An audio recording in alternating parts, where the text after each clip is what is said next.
Hello guys, WhatsApp. एक और नया व्लॉग। और आज वही सेम रूटीन, जिम जा रहा हूँ। और पता नहीं क्यों मैं साइकिल क्यों लेके आता हूँ अपने साथ में। देखो ये रही, क्योंकि मैं वहाँ तक जाते जाते पूरा दूर वह शूट करता ही जाता हूँ व्लॉग। पता नहीं 10 मिनट का, 15 मिनट का, जितना भी होता है। हाँ, और साइकिल तो शायद से मैं इसलिए लाता हूँ कि बाई चांस कभी शूट ना करने का मन हो तो साइकिल चला के फटाफट से घर पहुंच जाओ, या फिर कोई फ़ोन आ जाए घर से तो साइकिल पे बैठ के फटाफट से घर पहुंच जाऊंगा।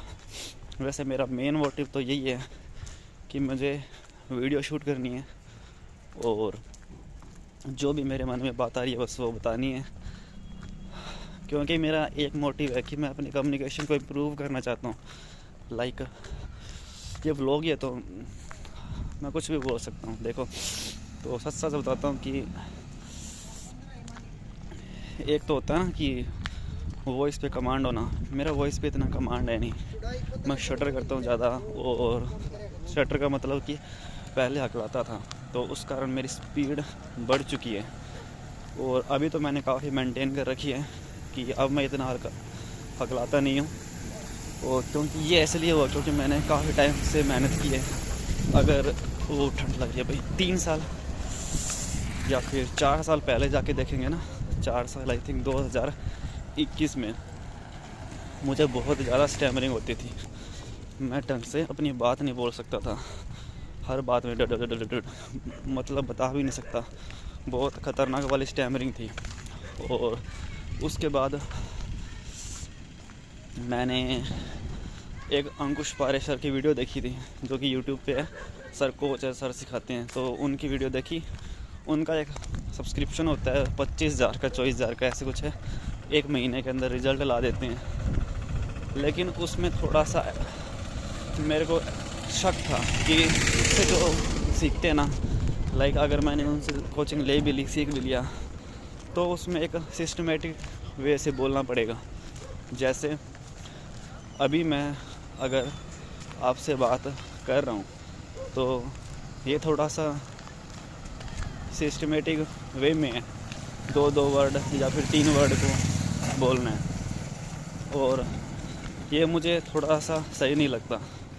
वैसे हाल ही में मैंने कुछ वीडियोस देखी है, उनमें जो रिज़ल्ट वाले बंदे होते हैं ना, वो नॉर्मल लगता है कि नॉर्मल वे में बात कर रहे हैं। तो इन फ्यूचर अगर मेरे पास सफिशेंट बजट हुआ तो मैं उनकी एक ले लूँगा, क्या बोलते हैं उसको, सब्सक्रिप्शन, या फिर ज्वाइन कर लूँगा उनका बैच को। लेकिन अभी के लिए मैंने खुद से इतना ज़्यादा इम्प्रूव किया है खुद को, तो ऐसा भी है कि मैं अब लेने का फ़ायदा भी नहीं है इतना, क्योंकि आई थिंक मैंने 90% तक ओवरकम कर चुका हूँ। 95 तक मान लो, 100% तक मैंने ओवरकम कर लिया है। तो लेकिन प्रॉब्लम कहाँ पे आ रही है कि बोलने का तरीका सही नहीं है। लाइक मैं ज़्यादा स्पीड में बात करूँ तो वर्ड क्लियर नहीं आएंगे। अगर सच सच बताऊँ ना, तो मुझे अंदर से पता है कि 90% तक ओवरकम हो चुकी है। लेकिन सिचुएशन में कभी हो जाता है कि स्टटर कर जाता हूँ, अटक जाता हूँ, जब ज़्यादा घबराहट होती है। वैसे सब कुछ सही चल रहा है। और मैं क्या बता रहा था पहले, हाँ, तो उसके बाद क्या हुआ, दिसंबर या फिर नवंबर अक्टूबर में मैंने प्रैक्टिस स्टार्ट की थी। सितंबर अक्टूबर में तो लगातार रोज़ाना सुबह उठता था, छत पे जाता था। उठते ही छत पे जाता था मैं, ना चाय ना पानी, सीधे पानी पीता था, शायद याद नहीं मेरे को। वैसे याद है कि मैं सुबह उठता था, उठते ही सीधा छत पे जाता था। अब छत पे इसलिए जाता था कि वहाँ पे कोई होता नहीं है, क्योंकि वहाँ पे कोई होता नहीं है। और मैं छत पे जाता था और वहाँ पे अपनी वॉइस की प्रैक्टिस करता था। और अभी जैसे मैं आपसे बात कर रहा हूँ तो उस वक्त मुझे इस बात का भी ध्यान रखना है कि जो मेरी बोलने की टेल एंड लास्ट में वो ड्रॉप ना हो। लाइक मैं कुछ बोल रहा हूँ, लास्ट में जब ऐसा हो जाता है ना, बोल रहा हूँ, तो इसको क्लियर करना है मुझे, ताकि मेरे हर वर्ड क्लियर सुनाई दे। ठीक है, तो टॉपिक पे वापस आते हैं कि मैं रोज़ाना सुबह सुबह छत के ऊपर जाता था और वहाँ पे जाने के बाद मैं अपनी स्पीकिंग की प्रैक्टिस करता था। जैसे कि जो एक्सरसाइजेस सर ने अपनी फ्री वीडियोस में यूट्यूब वाले में बताई थी कि ई एंड ओ की प्रैक्टिस, उसमें क्या होता है, आपको अपने माउथ को ई एंड ओ की शेप में करके 5 बारी ई की साउंड 5 बारी ओ की साउंड निकालनी है कंटिन्यूस, जितना हो सके, लाइक ई ओ ऐसे करके, और पूरा स्ट्रेच करना है अच्छे से। तो इससे क्या होगा, तुम्हारा माउथ अपने आप ही उन वर्ड के अकॉर्डिंग स्ट्रेच होने लगेगा जो तुम बोलते हो। हम जो भी वर्ड बोलते हैं उनमें मोस्टली 2 मूवमेंट होती है, एक हॉरिजॉन्टल एक वर्टिकल। लाइक मेरा वर्टिकल, नाम हॉरिजॉन्टल, गोपाल वर्टिकल है हॉरिजॉन्टल, ठीक है, ऐसे। तो इससे वर्ड आसानी से निकलते हैं अगर हम वर्ड को स्ट्रेच करके बोलते हैं तो, ठीक है। इसके बाद ब्रीथिंग प्रैक्टिस मैंने की थी बहुत दिनों तक, महीनों तक। और एक टाइम ऐसा ब्रीथिंग में क्या होता है कि हम अपने चेस्ट से सांस लेते हैं। हम पूरी उम्र जब से हम पैदा हुए हैं उसके कुछ साल तक या फिर कुछ महीनों तक ही हम सिर्फ अपने पेट से सांस लिया हमने, और उसके बाद से जैसे जैसे हमें काम ज़्यादा मिलने लग गए, हम ज़्यादा बिज़ी होने लग गए, हम भूल चुके हैं कि सही से सांस कैसे ली जाती है। हम जब भी सोते हैं तो हमारा जो पेट है उससे हम सांस लेते हैं, तभी हम रिलैक्स होते हैं, तभी हमें नींद आती है। आप किसी सोते हुए बच्चे को या फिर किसी भी सोते हुए इंसान को देखना, उसका पेट हमेशा ऊपर नीचे होगा, यानी कि वो पेट से सांस ले रहा है उस वक्त, तभी वो रिलैक्स है, तभी उसको नींद आई है। अगर वो चेस्ट से सांस ले रहा है तो मतलब वो सो नहीं रहा, वो जागता है। क्योंकि जब भी हम चेस्ट से सांस लेते हैं तो हम रिलैक्स नहीं होते, हम एक्टिव होते हैं उस वक्त कि कभी भी कहीं पे भाग के जाना पड़ सकता है, कुछ बोलना है, हड़बड़ाहट, ये सभी चीज़ें चेस्ट से सांस लेने के कारण आती है, ठीक है। तो इसके बाद मैंने डायफ्रामेटिक ब्रीथिंग सीखी तो क्या, उसकी प्रैक्टिस की। आती तो नॉर्मल ही है, बस पेट से सांस लेनी है, लेकिन उसकी प्रैक्टिस मैंने रोज़ाना की सुबह उठ के। फिर X to X प्रैक्टिस की, लाइक इनहेल अगर 1 सेकंड में कर रहे हो तो एक्सहेल 2 सेकंड में। उसके बाद सांस को होल्ड करने की प्रैक्टिस की, और इसके साथ ही जैसे और भी कुछ एक्सरसाइज। अभी मेरा दोस्त सामने से पास से गया था तो मुझे लगा उसने मेरे को नोटिस किया है, लेकिन क्या फ़र्क पड़ता है, मैं अपना कंटिन्यू रखता हूँ, ठीक है। तो और कौन सी थी, बस मैं अपने फ़ोन को कस के पकड़ रखा है मैंने, ताकि कोई ले ना जाए। एक फ़ोन ही है मेरे पास, वैसे फ़ोन तो और भी पड़े हैं घर पे, लेकिन इसमें थोड़ा सा ज़रूरी सामान भी है, और कीमती तो ये भी है भाई, ऐसे थोड़ा ना कि कीमती नहीं है। तो कहाँ पे था, और प्रैक्टिस है ना। तो अगली प्रैक्टिस सिंहासन की थी मैंने। सिंहासन एक वो है, आसन है, प्राणायाम अनुलोम विलोम जैसे होते हैं ना, उसमें से सिंहासन है। उसमें हमें कुत्ते के जैसे या फिर शेर के जैसे ज़मीन पे बैठना होता है, हाथों पैरों के बल पर, पैरों को फोल्ड करके घुटनों पे बैठकर हाथों को ज़मीन पर लगाना होता है, लाइक घोड़ा बनते हैं ना वैसे। फिर करके अपने माउथ से हा की साउंड निकालनी होती है, लाइक हा ऐसे करके गले से। इसको 5 बारी करना होता है, 5 टाइम्स। इसको ज़्यादा नहीं करना, इससे अपना गला डैमेज हो सकता है। दिन में 5 बारी सुबह उठने के बाद करो, सबसे बेस्ट रहता है। इससे आवाज़ खुलती है अपनी, जब अपने डर के बोलते हैं ना धीरे धीरे, हाँ मेरा नाम तो ऐसे ऐसा है मेरा नाम, मैं यहाँ पे जा रहा हूँ, और तो ये वाली चीज़। हाँ, तो इससे क्या होता है, हमारी आवाज़ खुलती है जब हम सिंहासन करते हैं, क्योंकि हम हा की साउंड ज़ोर से निकालते हैं। या फिर इसको हम बोल सकते हैं कि हम ज़ोर से चिल्ला रहे हैं, चिल्लाने से डर निकल जाता है अंदर से, जो संकोच होता है ना कि हम ज़ोर से बोलेंगे लोग नोटिस करेंगे, वही चीज़ है।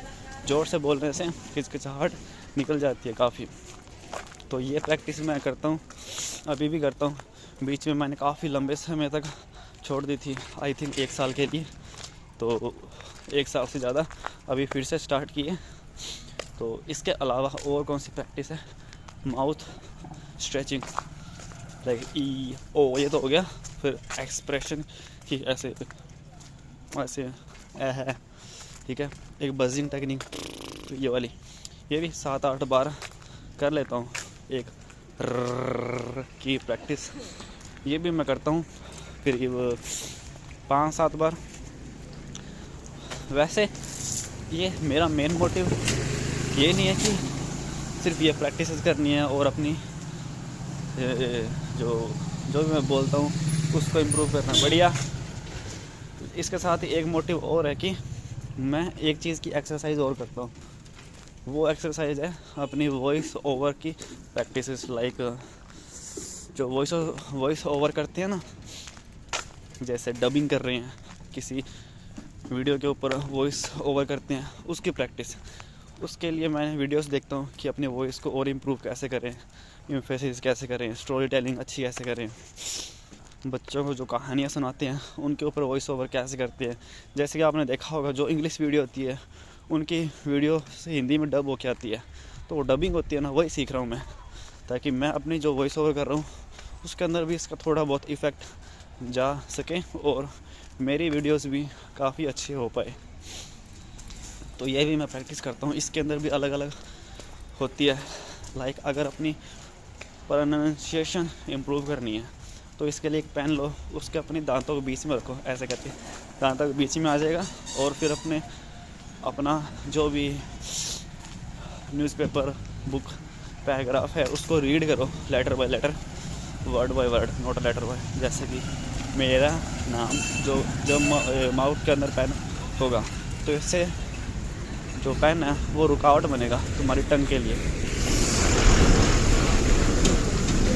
और जब तुम उसको बाहर निकाल, हाँ जब वो पेन तुम्हारे माउथ के अंदर होगा तो तुम्हारी स्पीच क्लियर नहीं आएगी, लेकिन जब वो बाहर निकल जाएगा और तब बोल के देखना तुम्हारी स्पीच के अंदर काफ़ी क्लियरिटी आएगी। तो ये प्रैक्टिस मैं करता हूँ। और जो हमिंग की प्रैक्टिस में क्या होता है, ऐसे करना होता है। और इसके अलग अलग फॉर्म्स भी अलग, लो वॉल्यूम से हाई, लो पिच से हाई पिच,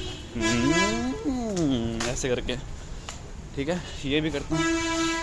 और एक और प्रैक्टिस है कि जो भी पैराग्राफ है, मैं वैसे न्यूज़पेपर पढ़ता हूँ, बुक वगैरह है नहीं हिंदी की बढ़िया कोई, तो न्यूज़पेपर पढ़ता हूँ। तो दोनों हाथ कान के आगे रखने हैं, कान के आगे रखने के बाद तुम्हें एक ईयरफोन वाला फील आएगा कि जो तुम बोल रहे हो वो ही तुम्हें क्लियर सुनाई देगा जैसा लोग सुनेंगे। यानी कि अभी जब मैं बोल रहा हूँ तो ये वो चीज़ नहीं है कि जो लोग, यानी कि अभी मैं जिस तरह से बोल रहा हूँ, ये जो वॉइस मैं खुद सुन रहा हूँ, लोग वही वॉइस नहीं सुनेंगे, उनको एक अलग आवाज़ सुनाई देगी, क्योंकि जो मैं खुद सुन रहा हूँ वो तो मेरी वाइब्रेशन से, बोन की वाइब्रेशन से होके सुन पा रहा हूँ, लेकिन जो सामने वाला होगा वो एयर में जो वाइब्रेशन हो रही है उससे सुन पाएगा, तो उसको मेरी आवाज़ अलग लगेगी। तो जब मैं अपने कानों के आगे हाथ रख लेता हूँ तो इससे कुछ इफ़ेक्ट पड़ता है और इससे मैं खुद की आवाज़ सुन पाता हूँ, जैसा कि लोग मेरी आवाज़ को सुनेंगे।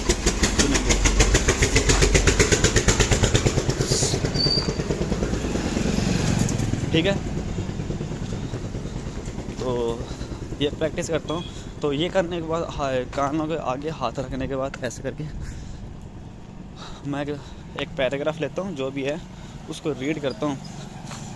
थोड़ा सा पहले स्माइल करके रीड करता हूँ, फिर थोड़ा एक्साइटमेंट में, फिर थोड़ा नर्वस, फिर मतलब अलग अलग फॉर्म्स में। वैसे मैं इतने फॉर्म्स ट्राई नहीं करता, मैं सिर्फ 1-2 फॉर्म ही ट्राई करता हूँ। लाइक एक्साइटमेंट में हैप्पी होके, नॉट एक्साइटमेंट, हैप्पी। लाइक आज मैं बाहर जा रहा था तो मुझे एक बच्चा दिखा, तो बच्चे के पास लाइक स्माइल करके बोलना है, ठीक है। तो दूसरी फॉर्म ये है, एक तो सीरियस हो गए, मैं एक न्यूज़ एंकर होता है लाइक थोड़ा सा, उसके पास गया और उसे कुछ न्यूज़पेपर दिए। उनमें से एक न्यूज़पेपर फटा हुआ था जिसके अंदर एक खजाना छुपा हुआ था, थोड़ा सा ऐसे डीप में, ठीक है। तो आई थिंक इनफ है इतनी। मैं वैसे थोड़ी ज़्यादा ही करता हूँ, ठीक है, हो जाता है पौना घंटा लग जाता है अगर सारी ढंग से करो तो। वैसे मैं आधा घंटा पौना घंटा तक ही करता हूँ, शायद से इतना नहीं हो पाता। कभी कभार आराम से बैठ के ज़्यादा देर कर लेता हूँ, कभी कभार इतनी देर तक हो नहीं पाती क्योंकि घर के अंदर और काम भी होते हैं तो उनमें लग जाता हूँ। फिर मुझे वीडियो शूट भी करनी होती है तो ये सब करता हूँ मैं। अगर मैं रूटीन बताऊँ खुद का, सुबह से लेकर रात को 12 बजे से स्टार्ट करती है क्योंकि 12 बजे मैं सोता नहीं ना, तो इसलिए तो रात के 12 बजे से मैं करीब 1 बजे तक, कभी कभी 2 बजे तक, या फिर कभी 5 बजे तक या तो वीडियो एडिटिंग कर रहा हूँ या तो एनिमे देख रहा हूँ। क्योंकि जब मैं लॉन्ग वीडियो एडिट करता हूँ, अभी काफ़ी दिन से मैंने शॉर्ट एडिट की नहीं है, तो जब मैं लॉन्ग वीडियो एडिट करता हूँ जो कि मेरी यानी कि जैसे मिस्टर बीस्ट वीडियो रिकॉर्ड करता था ना कि 10 घंटे तक कोई वर्ड बोल रहा है, काउंटिंग टू 1 लाख, तो ऐसी वीडियोस यानी कि अभी मैंने रिसेंटली एक वीडियो शूट की है जिसमें 4 घंटे तक मैं बॉक्सिंग कर रहा हूँ। तो उसको एडिट करने में ज़्यादा कुछ एडिट करना होता नहीं, बस एक्सपोर्ट में टाइम लग जाता है 4 घंटे या फिर 3 घंटे मान के चल लो। तो एक्सपोर्ट में 3 घंटे तक मुझे जागता रहना पड़ता है, फिर 2-3 घंटे तक उसको अपलोड में लग जाते हैं, फिर उसके लिए जागना पड़ता है। तो मान के चलो 5-6 घंटे तो ऐसे ही निकल जाते हैं, ठीक है। तो उस बीच मैं उसको एक्सपोर्ट पर लगा के या तो एनिमे देख लेता हूँ, या तो अगर मेरे पास एडिटिंग पड़ी है, शॉर्ट वीडियो कोई मैंने शूट की है तो उसकी मैं एडिटिंग कर लेता हूँ। और मैं ज़्यादातर कुछ करता नहीं रात को, ठीक है, इसके अलावा। और जब 5-6 या फिर 4-3 बज जाते हैं, अगर मेरे को नींद ज़्यादा आ रही है तो मैं सो जाता हूँ, अलार्म लगा देता हूँ, थोड़ी देर बाद जाके जब एडिटिंग ख़त्म हो जाएगी उसको बंद करके फिर से सो जाऊँगा, ठीक है। तो ये सब करने के बाद सुबह मैं उठता हूँ करीब 11:30 बजे, 11 बजे, 12 बजे, यही मेरी टाइमिंग है। थोड़ा सही करना पड़ेगा इसको, ठीक है। तो इसके बाद 12-12:30 बजे के बाद उठने के बाद मैं 1 बजे तक या फिर पौने 1 बजे तक अपनी प्रैक्टिस करता हूँ। तो प्रैक्टिस करने के बाद क्या करता हूँ, सोचने दो। प्रैक्टिस करने के बाद हाँ, खाना पीना करता हूँ, थोड़ा नाश्ता पानी। उसके बाद भाई को लंच दे के आना होता है उसकी दुकान पे, वॉशिंग सेंटर उसका खुद का, जीवन नाम है, सुना होगा। तो उसके वॉशिंग सेंटर पे मैं टिफ़िन दे के आता हूँ। तो वहाँ से आने के बाद कुछ गायों का काम होता है, कभी दलिया पीसना होता है, छोटे मोटे काम चलते रहते हैं सारा दिन। लाइक दलिया पीसने हैं, कभी कभार हरा लाना होता है, कभी गोबर उठाना पड़ता है, कभी दूध निकालने में हेल्प, कभी दूध दे के आना पड़ता है। तो ये जो छोटे मोटे काम है चलते रहते हैं। और अगर उस दिन धूप निकली है, थोड़ा सा मेरा शरीर भी ठीक है क्योंकि अब कुछ दिनों से धूप नहीं निकल रही, तो इस कारण मुझे ठंड काफ़ी लगती है, कमरे के अंदर वीडियो शूट करनी होती है तो शूट हो नहीं पाती। आज धूप निकली थी लेकिन आज मैं सामान लेने चला गया और भी काफ़ी चीज़ें थी, जैसे लाइटिंग का इशू आ रहा था कि मुझे लाइट थोड़ी कम लग रही थी और 4 बजने वाले थे उस वक्त मैं शूट करने लगा था। तो ऑब्वियसली जो दोपहर की धूप होती है वो जा चुकी थी, जाने वाली थी, तो वीडियो पूरी नहीं हो पाती है। तो इसके बाद मैंने वो प्लान कैंसिल कर दिया, तो कल शूट करूँगा मेरी शॉर्ट वीडियो। तो अगर शॉर्ट वीडियो होती है तो मैं उसको 2 बजे से लेकर 4 बजे तक, 3-3:30 बजे तक, जितना भी टाइम लगता है मैं शूट करता हूँ। फॉर एग्ज़ाम्पल अगर 4 बजे तक वीडियो ख़त्म हो जाती है तो उसके बाद थोड़ा सा मैं आराम करता हूँ या तो फिर कुछ खा पी लेता हूँ।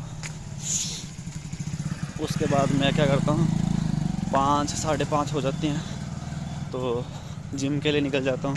और अभी मैं जिम ही जा रहा हूँ, तो जिम से मेरा नाक लाल हो गया ना, तो अभी मैं जिम ही जा रहा हूँ। तो 5-5:30 या फिर 6 बजे मैं जिम के लिए निकल जाता हूँ। कभी कभार अगर घर पे कुछ काम हो जाता है या फिर मेरा थोड़ा मन नहीं होता या फिर ठंड ज़्यादा होती है या फिर कुछ भी रीज़न, तो थोड़ा लेट हो जाता हूँ। लेकिन जिम में रेगुलर आ रहा हूँ। वैसे एक दिन छुट्टी की थी काफ़ी टाइम पहले, उस दिन मैं चश्मा बनवाने गया था तो उस दिन लेट हो गया था तो मैं जा नहीं पाया जिम।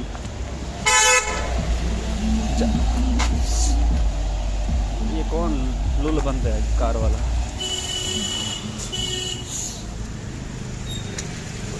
जा नहीं पाया, ठीक है, जा नहीं सका या फिर जा नहीं पाया, एक ही बात है, ठीक है। तो आज जिम जा रहा हूँ, तो 8 बजे तक, पौने 7 बजे तक मैं जिम से आ जाता हूँ, या फिर सवा 8 तक मैं जिम से आ जाता हूँ। घर पे आने के बाद 1-2 दिन में मैं एक बार ही नहाता हूँ। जैसे कि आज मेरा दूसरा दिन है, परसों नहाया था मैं, कल नहीं नहाया, परसों नहाया था शायद से, परसों के पिछले दिन, याद नहीं मेरे को अच्छे से। तो आज मेरे को नहाना है, तो आज नहा के नए कपड़े पहनूँगा। हाँ, जिस दिन मेरा बर्थडे था उस दिन मैं नहाया था रात को, आई थिंक। हाँ, बर्थडे मेरा था 6 को, तो आज 7 नहीं, आज 8 है, आने की आज 1, परसों नहाया था, कल नहीं नहाया, आज नहाऊँगा। ओके, तो और क्या करता हूँ, तो 8:30 या फिर 9 बजे तक नहा धो के फिर खाना पीना, फिर थोड़ी देर इधर उधर टहलता हूँ, फिर खाना पीना खा के अपनी वीडियो सोचता हूँ, या फिर कोई लॉन्ग वीडियो एडिट करनी हो या फिर शूट करनी हो। लॉन्ग वीडियो वही है जैसे कि काउंटिंग करना, बॉक्सिंग करना। अभी मेरे दिमाग में सिर्फ यही सब आ रहे हैं। तो ये सब करने के बाद मैं रात को 11 बजे, 11:30 बजे स्टार्ट कर देता हूँ, क्योंकि रात को कोई मेरे को डिस्टर्ब नहीं करता वीडियो शूट करते वक्त, और लैपटॉप भी मेरे पास होता है, तो लैपटॉप में शूट करनी होती है। मोबाइल को मैं ऐसे वेब कैम लगा लेता हूँ, और दिन में बहन लेके जाती है मेरा लैपटॉप, मेरा तो नहीं है, भाई का है वैसे, तो भाई का लैपटॉप बहन लेके जाती है, तो रात को मैं यूज़ करता हूँ। जिस दिन वीडियो शूट करनी हो और जिस दिन एक्सपोर्ट करनी है कुछ, तो रात को मैं ले लेता हूँ और सुबह तक मेरे पास ही रहता है। और क्या बताऊँ, इधर से चलते हैं, आज ठंड लग रही है। तो मेरे को आई थिंक 22 मिनट हो गए, और 22 मिनट मान के चल लो 25 मिनट में मैं जिम पहुंच जाता हूं। वैसे सही है, 25-50 1 घंटा लग जाता है आने जाने में व्लॉगिंग करते करते, तो वैसे सही है। एक तरफ से मैं व्लॉगिंग भी कर रहा हूँ, ऐसा नहीं है कि मैं लेट जा रहा हूँ जिम, या फिर टाइम वेस्ट हो रहा है जिम जाने में, 25-25 मिनट, 25 आने के 25 जाने के। हॉर्न तो मार दे अगर बंदा सामने फ़ोन चला रहा है तो, अब ना ठुक जाता मेरा हाथ उसके अंदर, लूल बंदा। तो आज कौन सा डे है, थर्सडे, आज मंडे ट्यूसडे वेडनेसडे, थर्सडे आज। तो थर्सडे वाले दिन चेस्ट, बैक, लेग, चेस्ट और ट्राइसेप लगाऊंगा, और इसके साथ एब्स लगाएंगे। हफ्ते में 2-3 बार लगा लेने चाहिए ताकि पेट बाहर ना निकले। मेरा वैसे भी नहीं निकलता, मैं कार्डियो बहुत ज़्यादा करता हूँ। और इसके साथ में मैं बॉक्सिंग भी करता हूँ। तो बॉक्सिंग मेरे को ऐसे हॉबी अच्छी लगती है। अगर इसके अलावा मेरे दिमाग में सिर्फ अभी एक चीज़ आ रही है, 1 सेकेंड, ये गाड़ी आ रही है आगे से, जाने दो। तो दिमाग में ये चीज़ है कि जो मैं यूट्यूब के लिए वीडियो शूट कर रहा हूँ, शॉर्ट के लिए टाइम नहीं मिल रहा। अब एक चीज़ और है कि टाइम क्यों नहीं मिल रहा भाई, इतनी ठंड है, धूप निकल नहीं रही, कहाँ से शूट करूँ। अब लगातार शूट करने की बात हो तो पता लगा, अभी मैं कुछ लोगों को देखता हूँ ना, तो थोड़ी सी जलन होती है। जैसे कि अग्नीत, आज मैंने वीडियो देखी थी अग्नीत की, उन्होंने पहला चैनल स्टार्ट किया था, दोनों भाई थे, अग्नीत और उसका भाई। तो 150 वीडियो डाली है, तो 150 में आई थिंक काफ़ी अच्छे सब्सक्राइबर्स हो गए, और हर वीडियो मिलियन में मान के चल रहे कि वो पहला चैनल ही है उनका। दिख रहा था उनकी क्वालिटी को देख के, पहला चैनल ही था और पहला चैनल ही वायरल हो गया। कितने लकी होते हैं ये लोग। और कुछ लोग जैसे कि मेरी माँ, तो मैंने पहले फ्री फायर का चलाया था, DS3 लॉक नाम से, उस पर काफ़ी वीडियो डाली, कुछ खुद के बना के डाली, कुछ उठा के डाली, कोई वायरल नहीं हुई। उसके बाद स्टाइल एवेन्यू को बनाया, वो छुपा के बनाया था शायद मैंने, उस पर भी काफ़ी वीडियो डाली, 1-2 वायरल हुई, फिर कोई वायरल नहीं हो रही थी। उसके बाद एक क्रेजी लैंड का बनाया था, उस पर भी 10-15 वीडियो डाली, रिस्पांस ठीक ठाक आ रहा था, 100-200 व्यूज़, गेमिंग चैनल था वो। तो उस पर भी मैं प्रो बॉयज़ की तरह वीडियोस डालता था, ठीक ही रिस्पांस था, 100, 200, 150, 300। लेकिन अच्छा रिस्पॉन्स नहीं आ रहा था। शायद से अगर उस पर कंटिन्यू रहता तो आई थिंक ज़्यादा व्यूज़ आ सकते थे, लेकिन मेरा मन नहीं कर रहा था। तो उसके बाद और कौन सा चैनल स्टार्ट किया था, और दूसरों की वीडियोस भी डाली थी मैंने, कुछ चैनल्स पे काम नहीं आई। और फिर बाद में मैंने एक मिस्टर क्रेजी शॉर्ट्स का चैनल बनाया, जिसके अंदर मैंने शॉर्ट्स तो मैंने जैसे कैप्टन क्रेजी शॉर्ट्स है ना, कैप्टन क्रेजी जो अग्नीत का भाई है, शॉर्ट्स उसका चुरा लिया क्योंकि शॉर्ट्स डालने थे, और उसका नाम था मिस्टर कैप्टन क्रेजी शॉर्ट्स था। तो मैंने सोच लिया क्रेजी शॉर्ट्स डालते हैं। फिर मैंने मिस्टर बीस्ट का मिस्टर उठा लिया, फिर मिस्टर क्रेजी शॉर्ट्स ये बना लिया तोड़ फोड़ के, और ये चैनल चल गया। पहली वीडियो सिर्फ 9000 गई और पहली वीडियो में पहली वीडियो 9000 गई थी, और पहली वीडियो में करीब 9-10 सब्सक्राइबर या फिर 12 सब्सक्राइबर आए थे।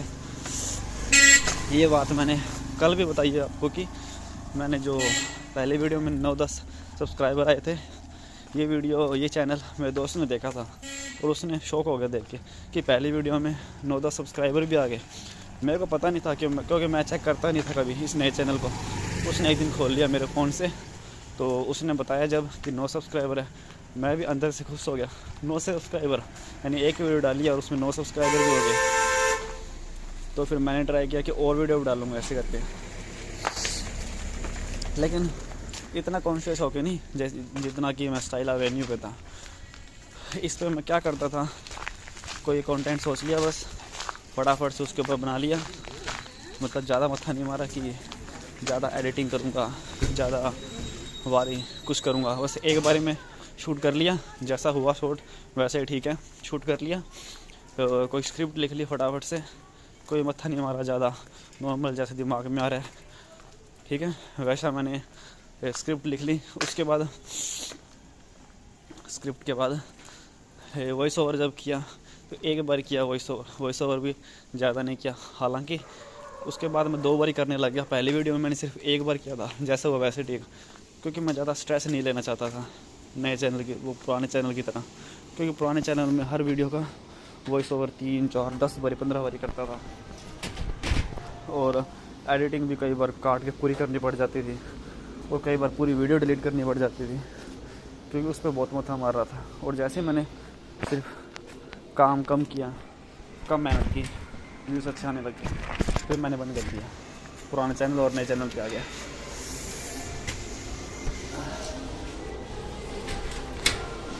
तो सी यू, अभी जिम आ चुके हैं, बाय। शकल देख लो मेरी प्यारी सी, बाय।